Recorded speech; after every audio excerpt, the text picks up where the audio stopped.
مردی بود که به شغل پارچه فروشی مشغول بود و همسرش را نیز بسیار دوست می داشت. روزی شیطان خواست که مرد پارچه فروش را از همسرش جدا کند. بنابراین انواع و اقسام زنان زیبا را به مغازه مرد پارچه فروش میفرست تا به بهانه خرید برای مرد عشوه‌گری کند.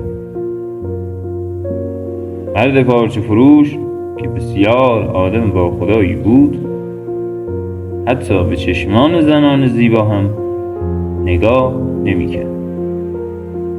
بنابراین شیطان شکست.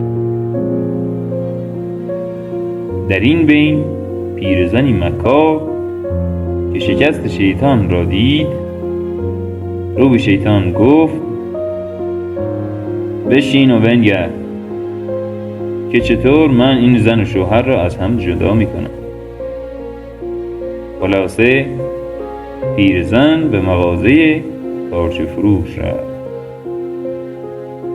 رو به مرد پارچه فروش گفت 3 متر از بهترین پارچه هایت را میخواهم که به پسرم بدهم تا به زنی شوهردار هدیه دهد، چون که پسرم مدتی است که عاشق یک زن شوهردار شده است و مدتی است که با یکدیگر رابطه دارند و تصمیم دارند که اگر زن شوهردار توانست که بعدها طلاق خود را بگیرد با پسرم ازدواج کند.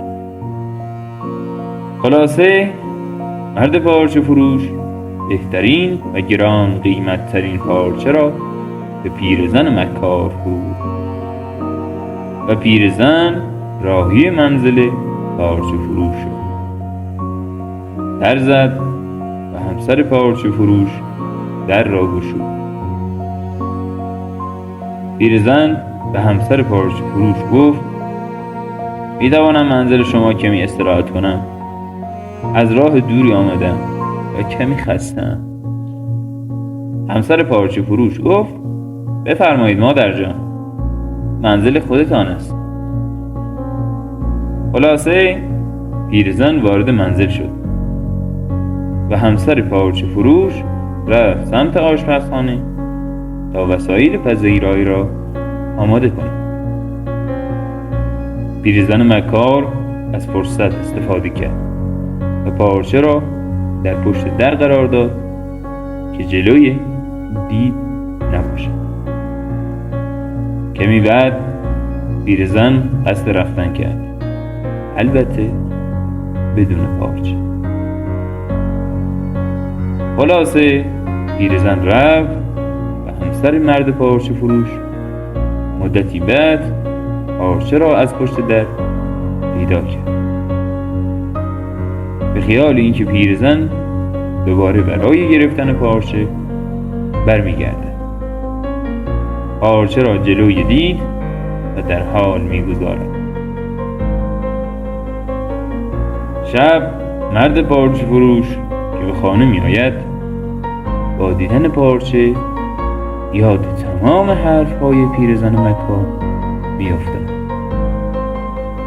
خلاصه حتی اجازه توضیح هم به همسرش نمیدهد، چون حرفهای پیرزن مکار هیچ جای توضیحی برایش نگذاشت.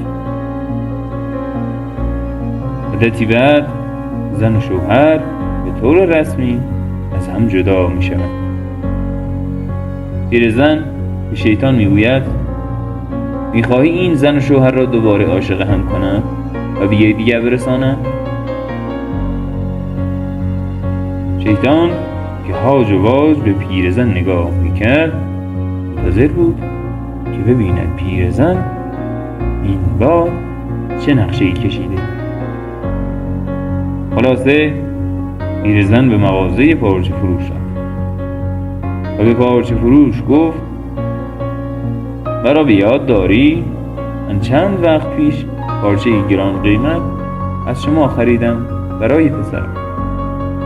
بعد از خریدن آن پارچه وقتی راهی منزل شدم کمی احساس ضعف و بستگی کرد و در بین راه به منزل یک خانمی که بسیار محترم بود برای استراحت رفتم و آنجا جا گذاشتم و حالا خجالت میکشم که دوباره به منزل آن خانم برم و پارچه را پس بگیرم.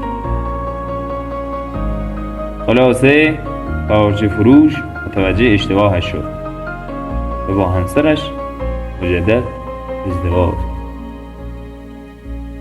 و در حال حاضر گویند که شیطان در دیوان خانه‌ای به سر میبرد.